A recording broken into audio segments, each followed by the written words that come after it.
All right, so we just looked at the definition of derivative, and we can use that to come up with some formulas. So that's what we're going to do here. So the derivative of a function f of x with respect to x is, by definition, the limit as they should be h approaches 0 of f of x plus h minus f of x over h. So the derivative can be denoted with what's known as Newton notation, which is this f prime of x, which we've been noting it, or Leibniz notation, which is this d dx or this df dx. This d dx means take the derivative of f of x with respect to x. And this is just a kind of a shortcut way of saying it, derivative of f with respect to x. Whereas Newton's f prime of x means the derivative of f with respect to x. This notation comes from functions where we use a prime. This notation, df dx, comes from the definition of slope, because if you remember, slope was defined as delta y over delta x, and then as we get infinitesimally small, these deltas in the notation turn into d's, and that's where Leibniz got this notation from. Anyway, the first one we're going to prove, we can easily prove, let f of x equal a constant. So then the definition of derivative would say the limit as h approaches 0 of f of x plus h, which is just k, minus f of x, which is just k, over h. This is the limit as h approaches 0 of 0 over h, which is the limit as h approaches 0 of 0, which is just 0. The derivative of a constant function is 0, which makes sense. The slope of a constant function is 0. So if f of x equals 5, the derivative is 0. If f of x is negative 3, the derivative is 0. If f of x is any constant, pi, the derivative is 0. This is one that we proved in class, trying to find the derivative of a constant times a function. So we're going to find g prime of x. So g prime of x is the limit as h approaches 0 of g of x plus h minus g of x over h, which is the limit as h approaches 0 of c times f of x plus h minus c times f of x all over h, which is the limit as h approaches 0 of c times f of x plus h minus f of x all over h. The limit as h approaches 0 of c is c. The limit as h approaches 0 of this difference quotient is the derivative.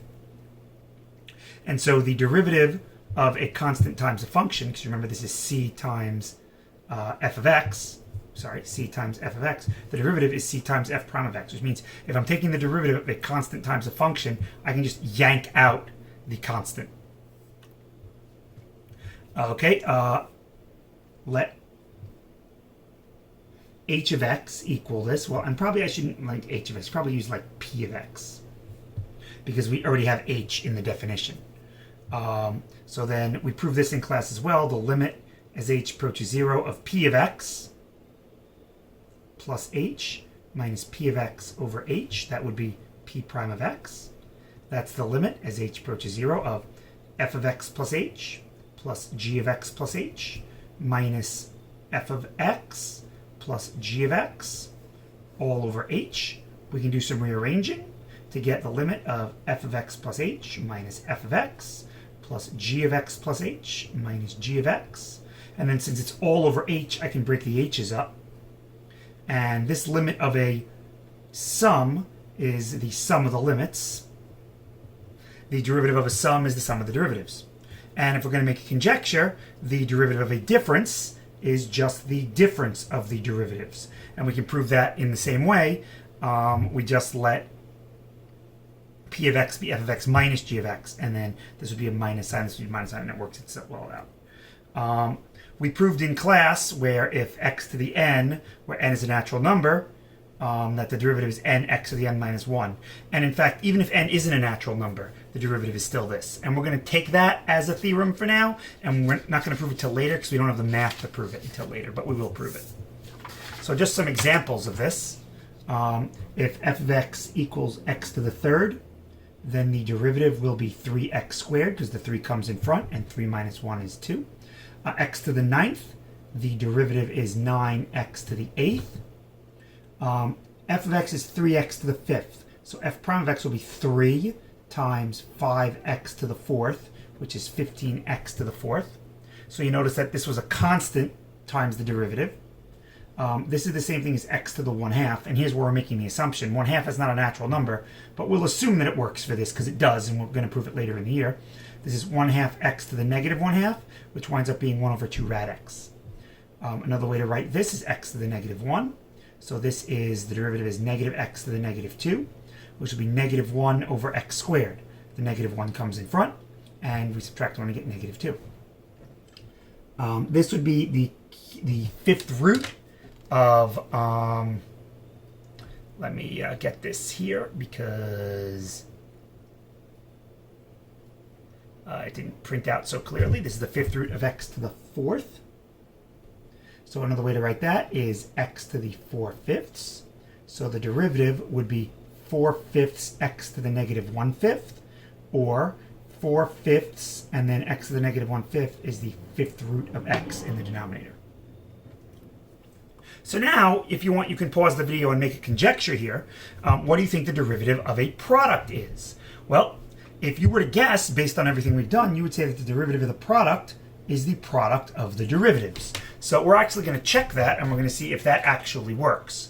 And interestingly enough, well, as you'll see, some weird stuff happens when we try and do the derivative of a product. So we're going to have to do some hand waving, so to speak. So what we'll do is we'll let p of x equal f of x times g of x.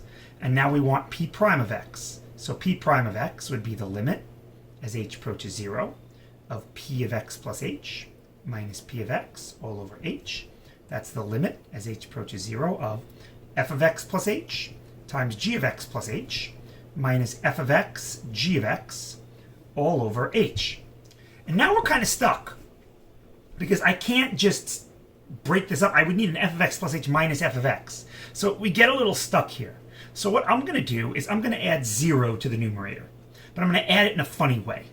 So I'm going to add 0 to the numerator. So this winds up being f of x plus h times g of x plus h minus f of x g of x all over h. And I'm going to add 0, but I'm going to add it in this way. I'm going to add f of x times g of x plus h, and then I'm going to subtract f of x times g of x plus h. And notice that here, this is just 0 because I added and subtracted the same exact thing. Now what I'm going to do is I'm going to rearrange the terms. So this is the limit as h approaches 0 rather, of f of x plus h times g of x plus h, that's this first term right here, minus f of x g of x plus h, that's this term back here, plus f of x g of x plus h minus f of x g of x all over h. So all that I did was I took this last term right here and I moved it to be the second term, and then I took this third term and I left it, and I took the second term and I moved it to the end. So basically I swapped this term and that term. Okay, now what I'm going to do is I'm going to factor the numerator by grouping. And if you'll notice, these first two terms both have a g of x plus h in common. So I will factor out a g of x plus h from these first two terms. And that leaves me with an f of x plus h minus f of x. And then the second two terms have an f of x that is in common. So I will factor out an f of x.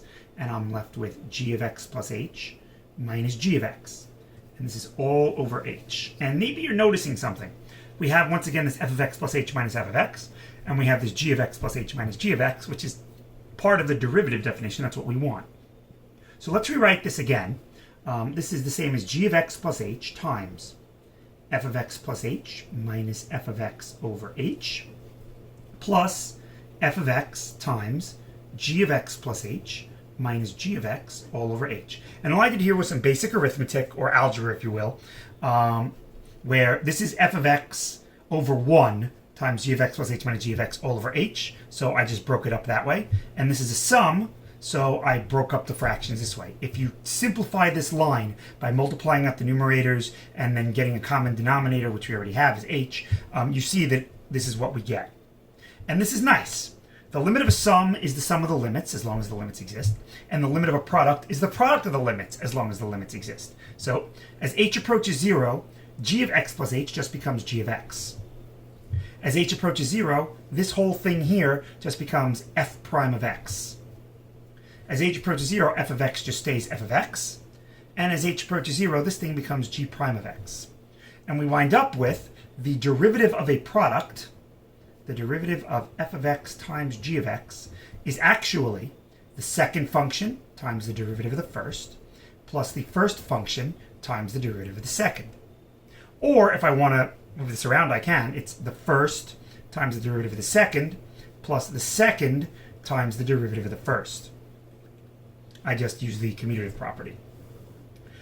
This is how a lot of people remember it. First times the derivative of the second, plus second times the derivative of the first. So this up here is incorrect. The derivative of a product is not the product of the derivatives. It is the first function times the derivative of the second, plus the second function times the derivative of the first. And now I'm going to give you an example of that. Find f prime of x if f of x equals 5x to the third plus 3x times 8x to the sixth minus 5x to the fourth. And we're going to do that using this product rule. So the product rule says take the first, that would be 5x cubed plus 3x, times the derivative of the second. Well, this is a difference, so I can just differentiate, or take the derivative, in other words, differentiate, using the power rules. The 6 comes down, that's 48x to the fifth, minus 20x cubed, and then plus the second function, 8x to the sixth minus 5x to the fourth, times the derivative of the first, which is 15x squared plus 3. This is 3x to the 1, so the 1 would come down in front, and I'd have 3x to the 0, and x to the 0 is 1. And now we could multiply that out, but we're not going to, and you're not going to. The only time you're ever going to simplify these derivatives is if we have to use them for something else, if there's a multiple choice question and you have to simplify it, or if you specifically ask me, Mr. Satron, do we have to simplify this? Then the answer for you personally is yes. You personally will have to simplify it. Everyone else doesn't have to, you do. On the AP exam, you don't have to. And that's a good thing, because simplifying involves algebra and arithmetic. And we all know how good honors and AP students are at algebra and arithmetic. So now what we're going to do is we're going to find the derivative of a quotient. And as you can imagine, the derivative of a quotient is in fact not the quotient of the derivatives. So let me just fix the example down here while I remember to, because my printer did not print very well. Okay. So what we'll do is we will let q of x equal f of x over g of x. And now we want, oh, and g of x is not 0, because you can't take the derivative. That doesn't make sense if you have a function where the denominator is 0. So now q prime of x will equal the limit as h approaches 0 of q of x plus h minus q of x all over h. And that will be equal to the limit as h approaches 0 of f of x plus h over g of x plus h minus f of x over g of x all over h. And now you've dealt with problems like this before, where you have to take the limit of a complex fraction. And again, if I plug in 0 for h, I find that this becomes f of x over g of x, and f of x over g of x minus f of x over g of x is 0, and the h goes to 0. I have a 0 over 0 scenario. So what we'll do is first we're going to take out this 1 over h. So we have 1 over h times f of x plus h over g of x plus h minus f of x over g of x. If I divide by h, it's the same thing as multiplying by 1 over h, so I will do that. And now, once again, I'm going to add 0 to this numerator after I get a common denominator. So this is the same thing as 1 over h times. Well, to get a common denominator, I have to multiply this first function by g of x over g of x. So that's f of x plus h g of x. And then this one I have to multiply by g of x plus h. So that's f of x g of x plus h. And the common denominator would be g of x, times g of x plus h. So all I did was I got a common denominator. And now what we're going to do is we're going to add 0 to the numerator of this thing. And we're going to do it similar to how we did before. This will be f of x plus h, g of x, minus f of x, g of x plus h. This time, though, my 0 is going to be in the form of f of x, g of x, minus f of x, g of x. And I hope we can all agree that that is equal to 0. And the denominator stays the same. All I did was I added 0 to the numerator, which doesn't change the value. And now we'll rearrange the numerator. And we have 1 over h times f of x plus h, g of x. And now I'm going to move the minus f of x, g of x over here. And then I'm going to keep the minus f of x, g of x plus h here. And then plus f of x, g of x over there. And this is still all over g of x times g of x plus h. And now what I'm going to do is I'm going to multiply the numerator by this 1 over h. So I'm going to bring this 1 over h into the numerator. And when I do that, this first term here becomes, well, f of x plus h g of x minus f of x g of x all over h minus f of x g of x plus h. This now becomes a minus because I'm subtracting a second fraction. F of x g of x all over h all over g of x plus h. And now as you can see, this is a mess. But I can factor by grouping again, and I actually group this by breaking up the single fraction that I would have in the numerator into 2. So here I can pull out a g of x, and when I do that, I get f of x plus h minus f of x over h times g of x, and then minus, and here I can pull out an f of x. So this is f of x times g of x plus h minus g of x all over h. And this is all over g of x times g of x plus h. And now, as long as all these limits exist, I can take them, because the limit of a product is the product of the limits, limits of a difference is the difference of the limit, and the limit of a quotient is the quotient of the limits. And you'll recognize this guy here is f prime of x. G of x is just g of x, because there's no h's involved, minus f of x. This guy is g prime of x, and the denominator becomes g of x, g of x. So the derivative winds up being f prime of x, g of x, minus f of x, g prime of x, all over g of x squared, which you might see written as g f prime minus f g prime all over g squared. And there's a nice way to remember this formula for the definition of the quotient, the derivative of a quotient. And it goes like this. If we call g the low function, because it's at the bottom, we call f the high function. And whenever I have a derivative, I just say d for derivative. It goes like this. Low, d high, less, high, d low, draw a line, and square below.